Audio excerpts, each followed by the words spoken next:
Hi Year 5. Okay, so this week in English you will have a task to write a newspaper report on Floodland. So what I'm going to do today is I'm going to go through the features of a newspaper report, just refresh your memory on newspaper reports, because I know you did one when you were reading the book Odysseus, and we went through the features of a newspaper report then for you. So these are the features to write a great newspaper report. So a newspaper report needs to be about an interesting event. So obviously it's going to be interesting because it's going to be about Floodland, which you've been reading, and it's full of exciting features, Floodland, and it's full of exciting events that Zoe went through. And so you'll be fine with picking out the events that you need to focus on. It needs to capture the reader's attention. You need to present factual information and be succinct and to the point.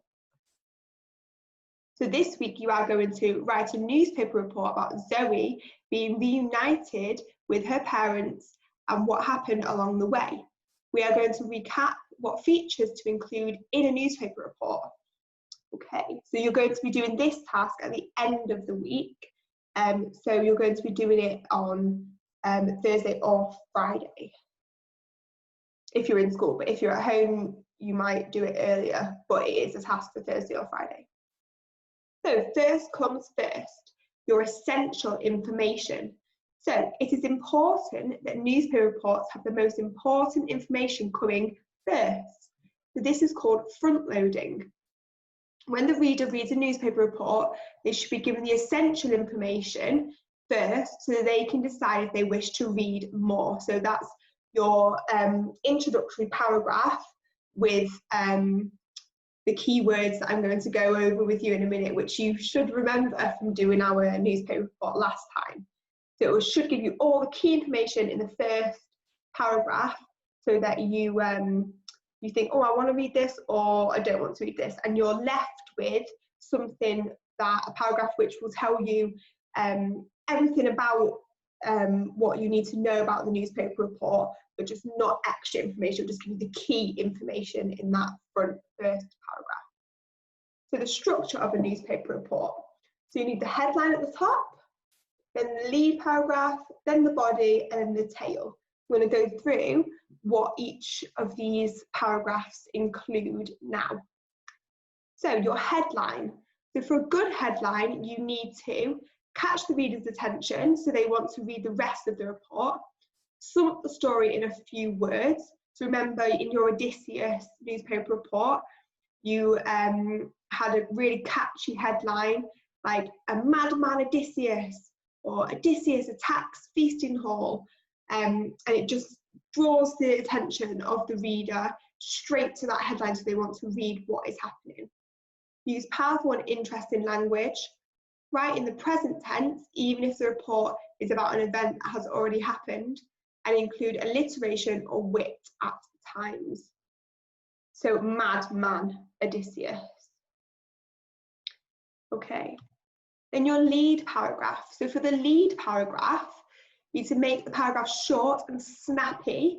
Remember, this is the paragraph that you wrote with your table teams when we were doing the Odysseus newspaper report. So you all wrote it together. You need to ensure that even if the reader stopped reading at this point, they would still know roughly what had happened in the event. Use past tense in most cases, and make sure the first paragraph answers as many of these 6 questions as you can. And these are what I was talking about before. So we want who, what, where, why, when, and how. So these are the 6 questions that need answering in your first paragraph. Okay, then for the body, which is the main part of your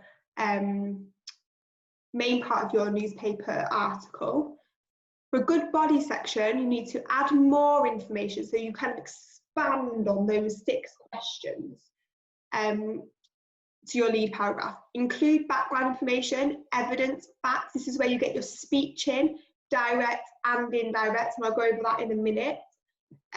Quotes from people involved in or connected to the event or story. You continue to write in order of importance. So this word if you remember, it's chronological order. So you write from what happened first to what happened last, putting the most important information in the first few paragraphs of the body section. So you having quotes from witnesses or experts will make your report more credible, which means more reliable and interesting. Be sure to use correct punctuation for quotes. Okay, and then you've got your direct speech. So if you want to use speech, I'm going to go through direct speech now and indirect speech, just to give you a bit of a refresh.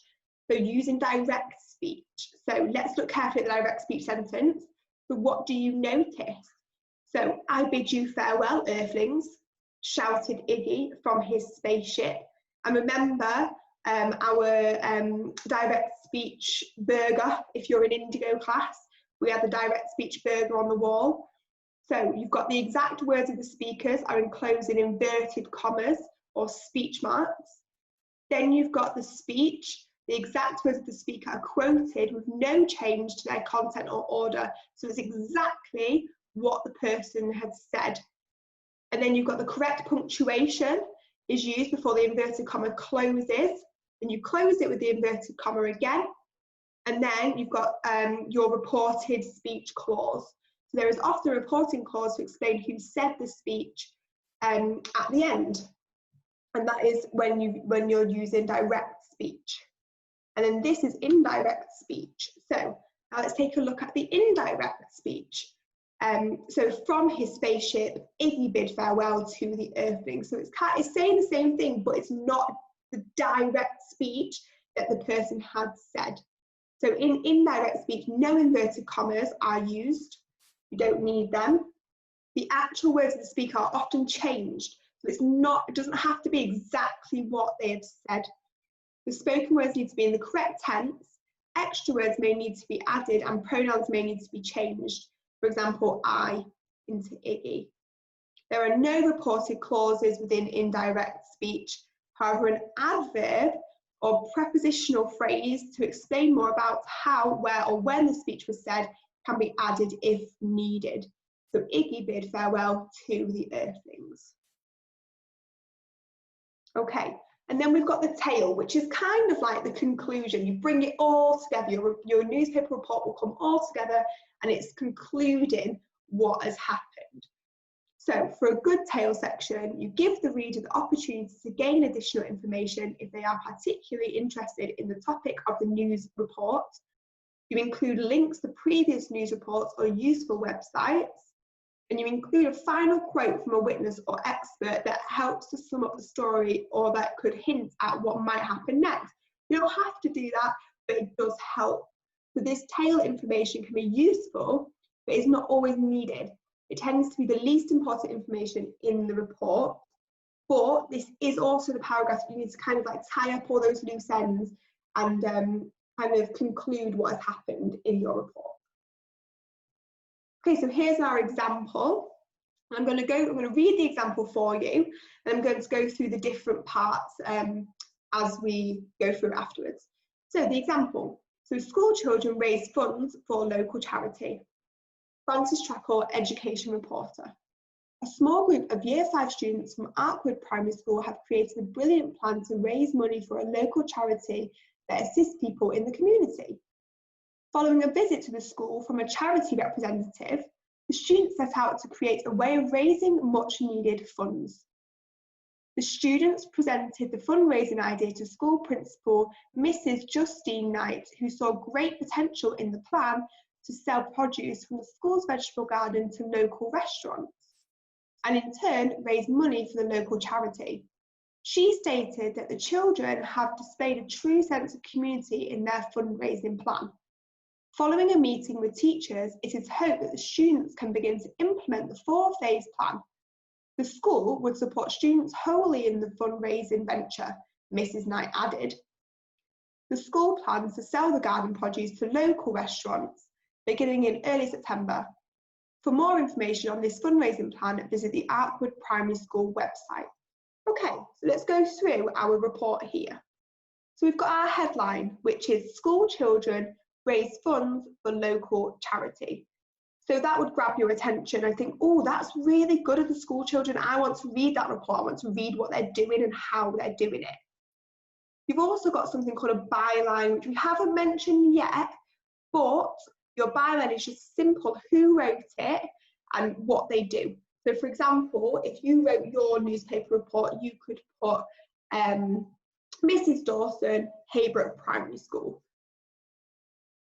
And then you've got your lead paragraph. So you've got your lead few sentences with all your 6 key information pieces in it, which we're going to go through in a minute. Then you've got your main body. And then you've got your tail. So you can see it's quite simple, quite clear and set out and to the point. All the information they put in, they've not rambled on, they've not gone into too much detail. They're just giving you the key points of what you need to know. Okay, so we're going to look at our lead paragraph now. So we've got who, so a small group of Year 5 students. We've got what, we've got to raise money for a local charity that assists people in the community, so that's what they're doing.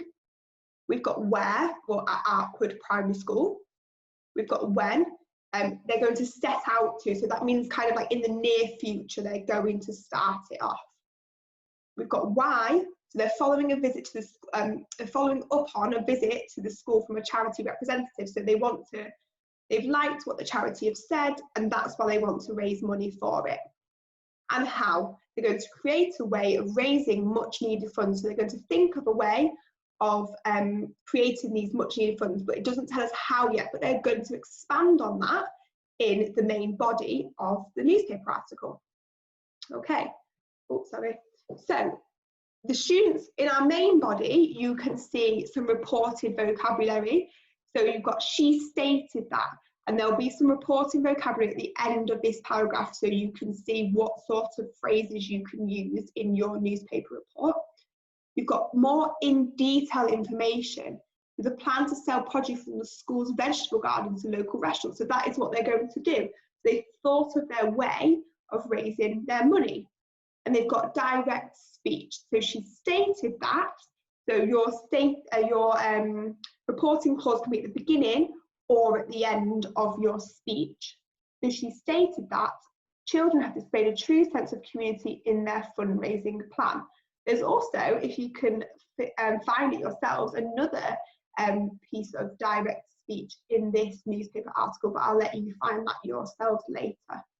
And then we've got the tail at the bottom, which kind of concludes everything. It concludes, it's giving you some additional information, and it's concluded the report. So it's told you where you can find the fundraising plan. So obviously on the school website, you can find the fundraising plan, and it's kind of just like brought it all together. Okay. So this is just a reminder to get it right. So for a great newspaper report, you need to keep your most important information near the top of the report. So your 6 important questions at the top of the report. So who, what, where, when, why, and how, they go at the top of the report. So that if somebody just wants to stop reading it, they've got all of that key information right at the beginning.